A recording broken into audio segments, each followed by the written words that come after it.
El 2020 parece un libro escrito por George Orwell o Philip Dick o una obra de Edward Hopper.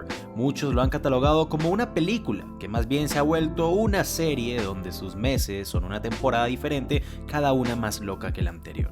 Hemos pasado por incendios en Australia, la amenaza de la Tercera Guerra Mundial, la muerte y resurrección de Kim Jong-un, protestas en Estados Unidos, el primer viaje espacial privado, el resguardo de Trump en el búnker de la Casa Blanca, el supuesto regreso de Anonymous y eso que solo vamos en junio. Pero, sin dudarlo, el principal acontecimiento del año ha sido la pandemia. Nuestra vida cotidiana cambió por completo. Algunos podemos quedarnos en nuestras casas viviendo a través de una pantalla, pero no todos tenemos esa suerte. Este virus ha afectado en general el mundo entero. Se están cuestionando las medidas que se deben tomar. Diferentes economistas, políticos y demás formadores de opinión han abierto el debate sobre dos puntos: salud o economía. Algunas personas dicen que se deben extender las medidas como la cuarentena hasta el último momento. Otros afirman que se deben flexibilizar con el objetivo de mitigar el impacto económico. Y muchos otros, como en la toma del Capitolio de Michigan en Estados Unidos, protestan con armas en mano contra el lockdown. ¿Se imaginan qué hubiera pasado si un hombre negro lo hubiera hecho? Queremos aclarar que este video en ningún momento propone apartarse de las reglamentaciones de la OMS o de los gobiernos locales. Pretendemos resaltar la importancia de la responsabilidad individual. Si está en tus manos quedarte en casa y solo salir para las cosas estrictamente necesarias, por favor mantente así si lo deseas. Si debes salir a trabajar, sigue todas las recomendaciones sanitarias. Ejercer plenamente tu libertad conlleva un alto grado de responsabilidad. Decide desde la información.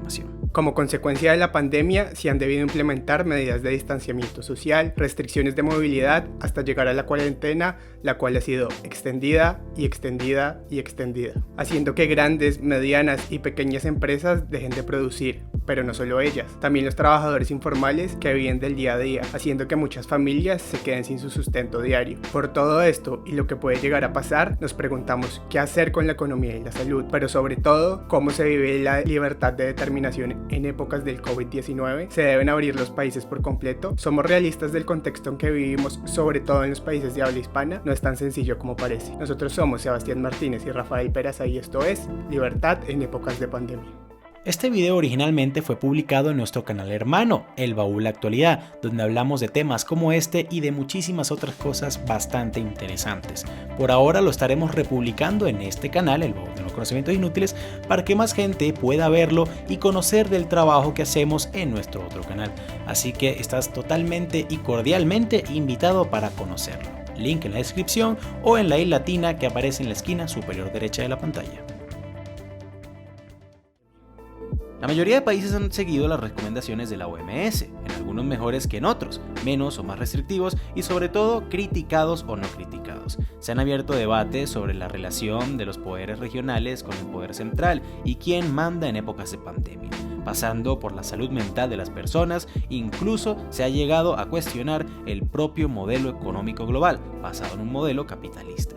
Y créanos, estas discusiones interdisciplinarias son necesarias, pero llevan décadas tratarlas como se merecen. No se pasó de un día para otro del feudalismo al mercantilismo, al capitalismo versus comunismo o a cualquier otro ismo. Estos planteamientos de carácter filosófico, político, económico y social toman muchos años. No los estamos desmeritando, para nada. De alguna forma, la historia nos ha enseñado que en los momentos más difíciles de la humanidad surgen grandes avances, pero hoy debemos centrarnos en la realidad de nuestros países en un corto y mediano plazo, debido a que en este momento ya hay muchas personas que no tienen recursos ni siquiera para comer debido a la pandemia. De acuerdo con cifras de Bloomberg, en Estados Unidos hasta el mes de mayo, aproximadamente 20.5 millones de personas se quedaron sin empleo como consecuencia del COVID-19, alcanzando una tasa de desempleo de alrededor del 14.7% y que se estima puede llegar a alcanzar el 20%, cifras solo vistas durante la Gran Depresión de 1929. Como consecuencia, vemos a plataformas como Uber reduciendo su personal en un 14% a nivel global, e incluso se han planteado llegar al 20%, o Airbnb, quien redujo su personal alrededor de un 25%. Incluso Disney debió suspender 100.000 contratos de trabajadores de sus parques y hoteles. Si este es el panorama en una de las potencias globales y con compañías mundialmente conocidas y fuertes, ¿qué podemos esperar que pase en economías mucho más débiles o en vía de desarrollo como las nuestras? ¿Qué podemos esperar de las pequeñas y medianas empresas? ¿Qué podemos esperar del trabajo informal?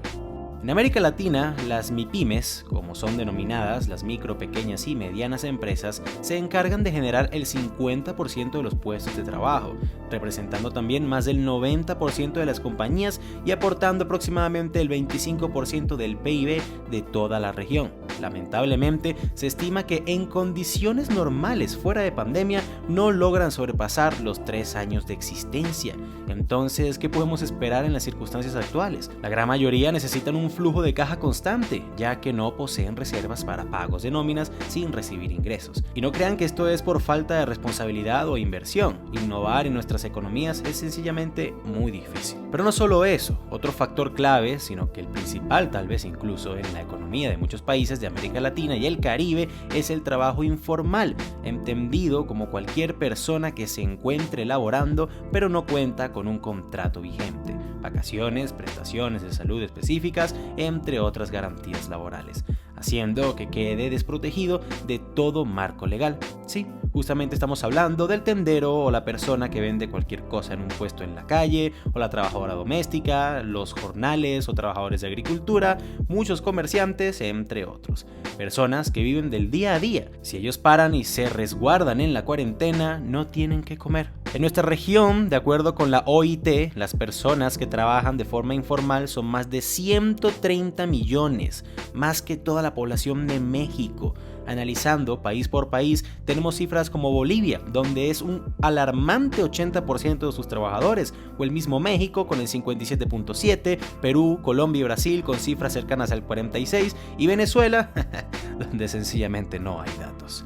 Y es que estas cifras son preocupantes, ya que sin pandemia ya son trabajadores en cierta condición de vulnerabilidad, que no tienen salarios fijos y, como ya dijimos, dependen del día a día. Pero también pensemos que estamos en época de un problema de materia de salud y que la mayoría de esos trabajadores no tienen un seguro médico, en una de las regiones del mundo donde este es un muy sucio negocio. No todas las personas pueden trabajar desde su casa, y no nos malentiendan, la cuarentena es necesaria y hasta un punto está justificada. Pero hoy, cuando en muchos países ya se han superado los 50 días y hasta más, provocando grandes afectaciones económicas, se pueden llegar a perder más vidas de las que se están salvando. También es indudable que muchos de nuestros gobernantes no han aprovechado ese tiempo de forma adecuada y solo se han limitado a expedir leyes sin materialización real y efectiva, algo muy común en nuestras sobreburocratizadas democracias. También es necesario hablar de la salud mental de las personas que no pueden salir ni siquiera a recibir el sol, o de su misma salud corporal sin realizar las actividades físicas acostumbradas.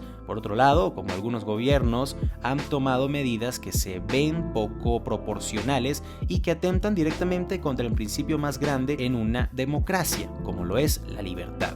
El valor de escoger libremente o ni siquiera libremente, porque en muchos casos las personas ya no tienen alimentos y los gobiernos aún así no los dejan ni salir, pero tampoco les brindan alguna asistencia eficiente. ¿Es acaso esto justo o siquiera lógico? Ahora, también imaginen que la mayor parte del personal médico no cuenta con los implementos necesarios de bioseguridad y que incluso bajo estas condiciones, en países como Colombia se han expedido decretos que posteriormente debieron ser aclarados y que no se entendieron para nada bien, debido a que obligaba al personal de salud a prestar sus servicios sin poder oponerse, como si fueran cualquier instrumento o rehenes en su propio lugar de trabajo. En fin, ya sabemos, Latinoamérica. Posiblemente, muchas personas nos van a decir que en países como China, Corea del Norte o la misma Rusia, al inicio, porque hoy en día tienen un pico alto de contagios, han logrado controlar la pandemia a través de la idea de que el colectivo prima por encima de la individualidad. Pero debemos entender que somos países socioculturalmente distantes. En Occidente, desde la Revolución Francesa y la creación misma de la República, se ha resaltado el papel del individuo como inherente al Estado mismo. Caso contrario es el de Oriente, donde estas revoluciones liberales no se dieron o no tuvieron semejantes.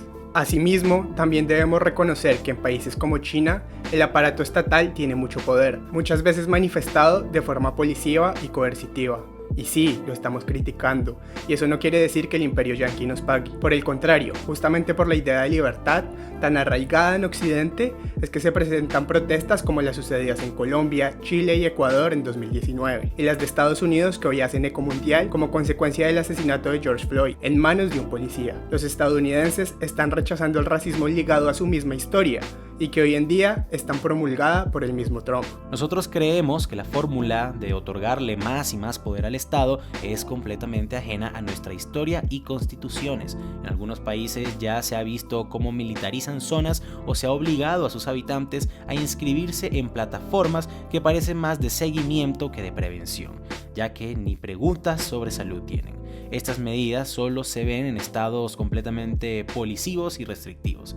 Tal vez por el momento sí estamos viviendo en el mundo de Dick y Orwell. La tesis de que la historia es cíclica y de que las sociedades se vuelven como su peor enemigo siempre nos persigue, porque al final, tanto Franco en España, Hitler en Alemania, Mussolini en Italia, Maduro en Venezuela, Pinochet y Allende en Chile, Mao en China, Rusia en toda Europa del Este, Fidel en Cuba, y ya hablamos de Corea del Norte, o de Estados Unidos en Vietnam, Afganistán, Siria, Latinoamérica o en el planeta como tal, o de todo lo que pasa en el mundo árabe. Y créanos que podemos seguir y seguir y seguir agregando ejemplos, unos más duros que otros, pero siempre con algo en común: todos han atentado contra la libertad y el individuo.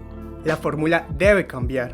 Los países deben migrar a una cuarentena que no atente de forma tan amplia a la libertad individual y, en caso de afectarla, debe cumplir con mínimos básicos de razonabilidad, así como estar controlada y limitada por los poderes judiciales respectivos. Pero sobre todo, y hablando en términos de proporcionalidad, en el caso de la afectación de un derecho, debe ser lo menos lesivo y con la menor duración en el tiempo posible. Y es que este llamado a la flexibilización es acorde con la realidad. Las calles de ciudades como la CDMX, Bogotá, Lima, Medellín, muchas otras, ya no parecen en cuarentena, y no porque no lo estén, sino porque sus ciudadanos ya no pueden estarlo. Las personas deben seguir saliendo, y es que es más peligroso que las calles ya estén llenas sin las condiciones de bioseguridad necesaria que estándolo. Se deben priorizar los sectores sociales más afectados. Pero la flexibilización de la cuarentena debe ir acompañada de la responsabilidad del individuo. Quien es quien debe priorizar y darle valor a lo verdaderamente importante. Algo sumamente difícil, ¿no? ¿Qué es lo verdaderamente importante? ¿Qué debe primar? Al final, la idea de libertad es una valoración completamente subjetiva y personal. Puede que para algunos suene un poco contradictorio o paradójico, ya que una persona puede considerar que acudir a su culto religioso o una fiesta es completamente necesario y razonable. Para otra, esto puede ser completamente peligroso y egoísta, pero tanto unos como otros tienen razón, y acá nos encontramos frente a un dilema, ¿no? La libertad no se puede limitar a la tiranía de las mayorías, pero tampoco a la tiranía de las minorías. Este punto es clave, más en la polarizada política actual, donde al final los gobernantes de turno pretenden imponer su modelo de interés general, sea el que sea. Al final la libertad queda reducida a lo que piense un grupo específico, nuevamente un criterio netamente subjetivo. La población se reduce a una masa, controlada por un Estado con más poderes del que debería. Al final, la respuesta que nosotros encontramos, que en ningún caso es absoluta, es que se le debe devolver la capacidad de escogencia a las personas. Una persona completamente capaz debe tener el poder de decisión de ponerse o no en riesgo. Para muchos, hoy lo más valioso puede ser salir a trotar. Para otros, quedarse en su casa. Nadie más que ellos debe interferir en esta decisión. Y es que el virus, de acuerdo con las condiciones actuales, va a continuar. No se vislumbra un fin. La cuarentena, en este punto, extralimitó los criterios de temporalidad y lesividad. Al final, nos quedamos con una frase de una de las personas que alimentó el debate para escribir este video. La vida no podrá detenerse por el virus. Y aún si me preguntan, yo preferiría más años de vida ajustados por la calidad y no más años de vida secas. A cada persona le deben devolver la posibilidad de desarrollar su plan de vida, tal cual lo piense, no como lo piense un tercero, un Estado o una conciencia que pretende ser colectiva e inequívoca. Si compartes nuestra idea, déjalo en los comentarios y nutre el debate. Si estás en contra, aún mejor, ayúdanos a cuestionarnos a nosotros mismos, porque créeme que en este video lo hicimos mucho. Al final no hay nada más libre que tomar una decisión basada en la razón. Sabemos que en los últimos días, para todos, de alguna forma ha cambiado la vida cotidiana. Nuestras dinámicas familiares ya no son las mismas. Ahora el contacto físico es limitado y por medio de una pantalla.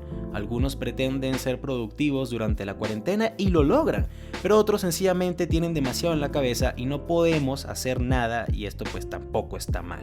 Muchos tenemos miedo por nosotros, por nuestras familias y amigos también. Hoy todo es un futuro incierto. Y nos preguntamos, ¿cómo será nuestra vida pospandemia? ¿Cómo será tomar un bus después de esto? El trabajo, la universidad, las reuniones sociales incluso, los partidos de fútbol. Cada uno tiene sus problemas y sus propias preocupaciones, dependiendo de su contexto, y todas son igual de válidas. Lo cierto es que en unos meses sabremos la respuesta. Tal vez veamos un mundo diferente, o quizás puede que olvidemos de forma rápida las dinámicas sociales actuales. Por el momento, esta es mejor que esté en nuestras manos, nuestro día a día. Si les gustó este video, los invitamos a que lo compartan y se suscriban al canal. Tanto Rafa como yo buscamos abordar temas de actualidad, pero no solo reportarlos, sino dar un contexto, razones de las situaciones y, más importante aún, intentar dar una solución real. Así que ustedes mismos pueden construir sus conclusiones y tener una idea de lo que se puede hacer. Ayúdennos a construir esta conclusión. Así que ya saben, suscríbanse, cuéntenle a todo el mundo sobre este canal y nos vemos en el siguiente video. Yo soy Sebastián Martínez, acompañado de Rafael Peraza para El Baúl Actualidad, y que tengan muy buen día.